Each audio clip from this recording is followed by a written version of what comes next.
ডাল চচ্চড়ি অনেকেই বাড়িতে বানিয়েছেন আর খেতে অত্যন্তই সুস্বাদু হয়, কিন্তু আজ আমি বানাবো সজনে ডাঁটা দিয়ে মুগ ডাল চচ্চড়ি। নমস্কার বন্ধুরা, আমি রমা, বেঙ্গলি রন্ধনশালা চ্যানেলের আরও একটি নতুন পর্বে আপনাদের সবাইকে স্বাগত। বন্ধুরা, এই সজনে ডাঁটা দিয়ে মুগের ডালের চচ্চড়ি গরম ভাতে জাস্ট অমৃত, এতটাই টেস্টি লাগে খেতে। আর এই মরশুমে সজনে ডাঁটা খাওয়া আমাদের শরীরের পক্ষে খুবই উপকারী। তাহলে আসুন দেখে নেওয়া যাক আজকের এই সজনে ডাঁটা দিয়ে মুগ ডাল চচ্চড়ির রেসিপিটি। প্রথমে গ্যাসের ওপর বসিয়ে দিলাম কড়াই, দিয়ে দিচ্ছি সর্ষের তেল। এখানে 4 টেবিল চামচ সর্ষের তেল দিয়েছি। তেলটা গরম হয়ে যেতেই দিয়ে দেবো একটা শুকনো লঙ্কা, একটু ভেঙে দিতে হবে, আর দিয়ে দিয়েছি হাফ চা চামচ পরিমাণে 5 ফোড়ন। 5 ফোড়ন আর শুকনো লঙ্কা একটু ভাজা ভাজা হয়ে গেলে এর মধ্যে দিয়ে দেবো আগে থেকে ধুয়ে রাখা সোনা মুগের ডাল। বন্ধুরা, আমি এখানে 200 গ্রাম মুগের ডাল নিয়েছি, সোনা মুগের ডাল নিয়েছি। তো ডালটাকে 2 থেকে 3 বার ভালো করে ধুয়ে নিয়ে জলটাকে ভালো করে ঝরিয়ে নিতে হবে, যাতে ডালটা একদম ঝরঝরে থাকে। তো এখন জল ঝরানো সোনা মুগের ডালটা দিয়ে দিলাম কড়াইয়ের মধ্যে। খুব ভালো করে একটু নেড়ে নেব।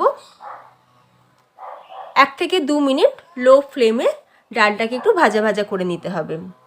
তো ডালটা একটু ভাজা ভাজা হয়ে যাওয়ার পর দিয়ে দিচ্ছি 1 চা চামচ পরিমাণে আদা বাটা, হাফ চা চামচ পরিমাণে হলুদ গুঁড়ো, হাফ চা চামচ পরিমাণে লঙ্কার গুঁড়ো, 1 চা চামচ পরিমাণে জিরের গুঁড়ো আর 1 চা চামচ পরিমাণে ধনের গুঁড়ো। সব কিছু মশলা দেওয়া হয়ে গেছে। আবারও আমি ডালটার সাথে কিছুক্ষণ নাড়াচাড়া করে নেব। দেখুন বন্ধুরা, ডালটা এইভাবে একটুখানি ভেজে নিলে কি হবে, সুন্দর একটা ফ্লেভারও আসবে আর খেতেও ভীষণই টেস্ট হবে। তো অবশ্যই ডালটাকে ভালো করে ধুয়ে জল ঝরিয়ে রাখতে হবে। এখন আমি এই ডালের মধ্যে দিয়ে দিলাম 3 কাপ পরিমাণে জল।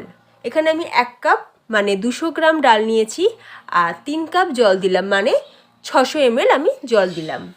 দিয়ে দিচ্ছি স্বাদ অনুযায়ী লবণ। এখন চাপা দিয়ে দিলাম, ডালটাকে একটু সিদ্ধ করে নেব। খুব বেশি সিদ্ধ হবে না। ঠিক 5 থেকে 6 মিনিট পর ঢাকনা খুলে দিয়েছি। এই যে দেখুন বন্ধুরা, ডালটা কিন্তু সিদ্ধ হতে এখনও অনেকটা বাকি আছে, জাস্ট ডালটা একটু ফাটা ফাটা হয়েছে। ঠিক এই পর্যায়ে আমি দিয়ে দেব কেটে রাখা সজনে ডাঁটা। তো আমি খুব বেশি বড় সাইজটা রাখিনি ডাঁটার, একটু ছোট সাইজ করেই রেখেছি। আর 2টো কাঁচা লঙ্কা একটু ভেঙে দিয়েছি, দিয়ে আবারও আমি এটাকে চাপা দিয়ে দেবো।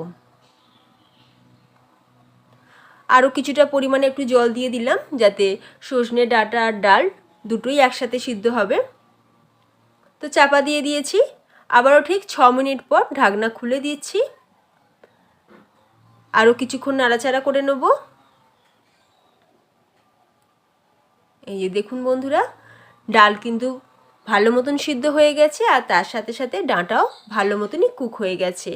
এবার সবার শেষে আমি দিয়ে দিচ্ছি স্বাদ অনুযায়ী চিনি আর কিছুটা কুচনো ধনেপাতা, আর দিয়ে দিলাম কাঁচা সর্ষের তেল। এই সময় সর্ষের তেলটা দিলে ডালের মধ্যে সুন্দর একটা অ্যারোমা থাকে, খেতে ভীষণ ভালো লাগে। আর খুব বেশি ঘন করব না, ঠিক এই পর্যায়ে গ্যাসের ফ্লেমটাকে আমি অফ করে দেব, কারণ ঠান্ডা হয়ে গেলে ডালটা অনেকটাই ঘন হয়ে যাবে। সজনে ডাঁটা দিয়ে মুগের ডালের চচ্চড়ি একদম তৈরি। ডালগুলো কিন্তু খুব বেশি গলে যাবে না, একটু গোটা গোটা থাকবে, তাহলে খাবার সময় যখন মুখে পড়বে ভীষণ ভালো লাগবে। তো বন্ধুরা, আমি ডালটাকে সার্ভিং প্লেটের মধ্যে তুলে আপনাদের দেখাচ্ছি। তো সজনে ডাঁটা দিয়ে মুগের ডালের চচ্চড়ি সার্ভ করার জন্য একদম রেডি।